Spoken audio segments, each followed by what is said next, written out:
तो दोस्तों, कहा जाता है ना कि ईंट का जवाब पत्थर से देना चाहिए, लेकिन भारत ने ईंट का जवाब पत्थर से नहीं दिया, बल्कि हथौड़े का इस्तेमाल करके इनकी ईंट और अकड़ दोनों को चकनाचूर कर दिया है। दरअसल भारत ने बांग्लादेश को हथौड़े का इस्तेमाल करते हुए एक ऐसा जवाब दिया है जिससे बांग्लादेश की उछल कूद ठिकाने लग गई है,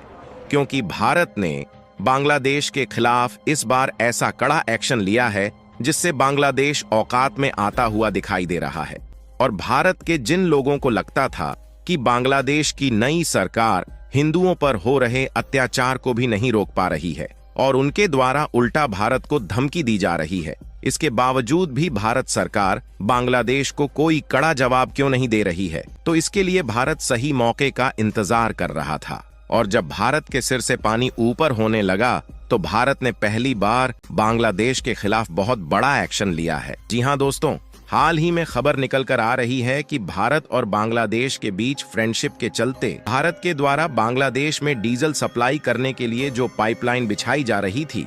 उसको भारत सरकार की तरफ से अचानक रोक दिया गया है।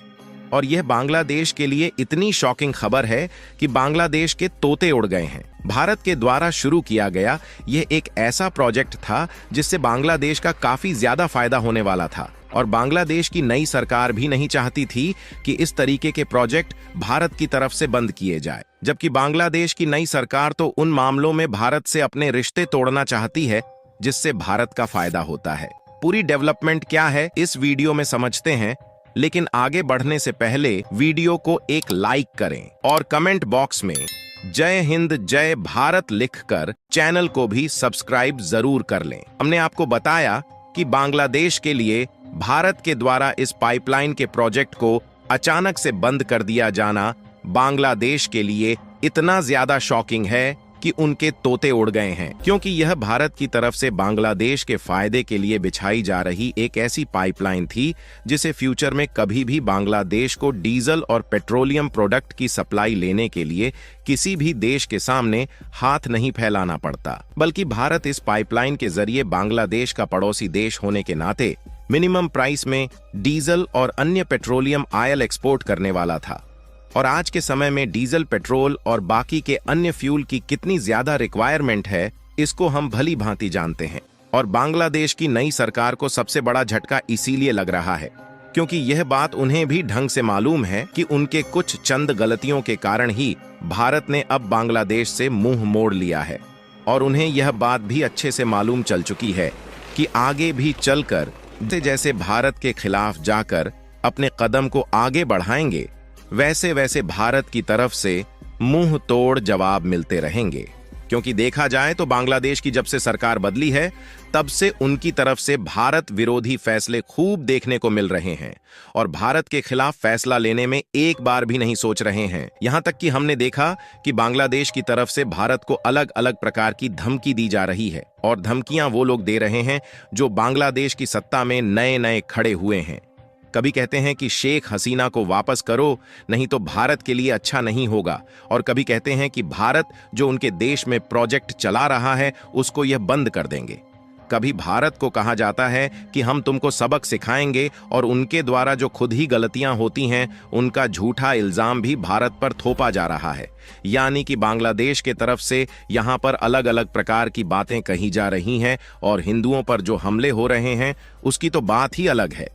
लेकिन इन सब को देखकर भारतीय लोगों को लग रहा था कि भारत सरकार इन पर कोई एक्शन क्यों नहीं लेती, क्योंकि सभी लोग जानते हैं कि जितनी उनकी हैसियत नहीं है उससे कहीं ज्यादा बोल रहे हैं, और भारत के बिना इनका काम भी नहीं चलता। लेकिन उसके बावजूद भी यह भारत को आंखें दिखा रहे हैं, तो आखिर भारत सरकार कोई मुंह तोड़ जवाब क्यों नहीं देती? तो अब हम लोगों को निश्चिंत रहने की जरूरत है, क्योंकि भारत की तरफ से पहली बार में ही ऐसा तोहफा दिया गया कि उसे देखकर इनके तोते ही उड़ गए। दरअसल भारत ने बांग्लादेश के साथ अब से कुछ ही साल पहले एक समझौता किया था, जिसमें भारत से बांग्लादेश तक पाइपलाइन बिछाकर इसके जरिए डीजल और अन्य पेट्रोलियम तेलों की सप्लाई की जानी थी। आपको बता दें कि इस पाइपलाइन को सेटअप करने का काम शुरू भी हो गया था, और इसकी कुल लंबाई 131 किलोमीटर होने वाली थी, जहां ये पाइपलाइन भारत के पश्चिम बंगाल से होते हुए बांग्लादेश की एक तेल डिपो से जुड़ने वाली थी। और इस पाइपलाइन से सबसे ज्यादा फायदा बांग्लादेश को ही था, क्योंकि इससे बांग्लादेश की ट्रांसपोर्टेशन लागत बचने वाली थी,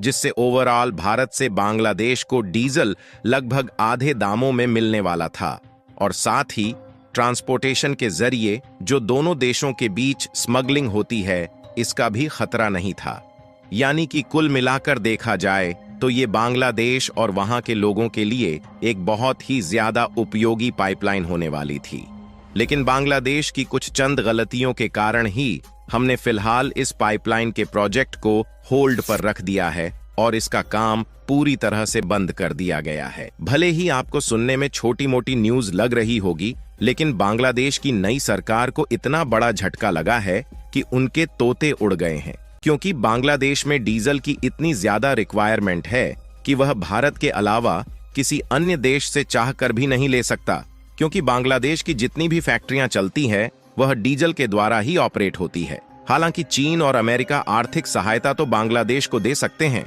लेकिन डीजल और पेट्रोल की सप्लाई उन्हें इसके बावजूद भी भारत से ही लेना पड़ेगा, क्योंकि बांग्लादेश से चीन की दूरी भारत से कई गुना ज्यादा है। और यदि बांग्लादेश चीन से डीजल खरीदने का विचार भी बनाता है तो इसके लिए ट्रांसपोर्टेशन कॉस्ट इतनी ज्यादा भारी पड़ेगी कि उनके पसीने पहले दिन ही छूटने लगेगी। और दूसरी सबसे बड़ी बात यह है कि भारत ही एक ऐसा देश है जो कि सबसे सस्ते दामों में दूसरे देशों में डीजल का एक्सपोर्ट करता है। इसीलिए आज के समय दुनिया के सभी यूरोपीय देश भारत से डीजल इंपोर्ट करते हैं, जिसमें भारत ने पिछले 5 साल में 2,53,733% की ग्रोथ हासिल करके दुनिया के बड़े बड़े देशों को सोचने पर मजबूर कर दिया है। यानी कि बांग्लादेश के जिस तरीके से हालात चल रहे हैं और उनकी नौबत कटोरा फैलाने पर आ गई है, यदि ऐसे समय में बांग्लादेश चीन से डीजल इंपोर्ट करने के बारे में सोचता भी है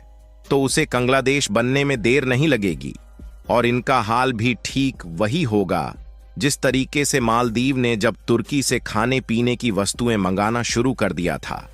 लेकिन जब उनके हाथ में कटोरा आने लगा तो वह फिर से भारत के सामने हाथ फैलाने पर मजबूर हो गए। और यह बात सभी को मालूम है कि खाने पीने की वस्तुएं जैसे कि दाल, गेहूं, चावल और सब्जियां जैसे अन्य अनाजों के मामले में बांग्लादेश पूरी तरह से भारत पर ही निर्भर है। और अनाजों के मामले में भारत ही दुनिया का सबसे बड़ा एक्सपोर्टर है, इसलिए भारत से ज्यादा सस्ते दामों में अनाज और सब्जियां किसी भी देश में मिल पाना संभव ही नहीं है।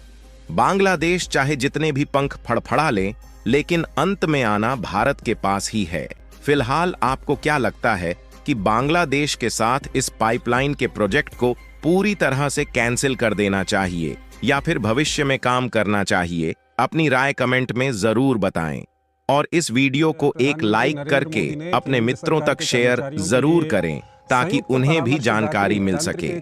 इसी तरह और भी नॉलेजेबल वीडियो देखने के लिए चैनल को सब्सक्राइब करके बेल आइकन को ऑल पर जरूर सेलेक्ट करें। जय श्री राम।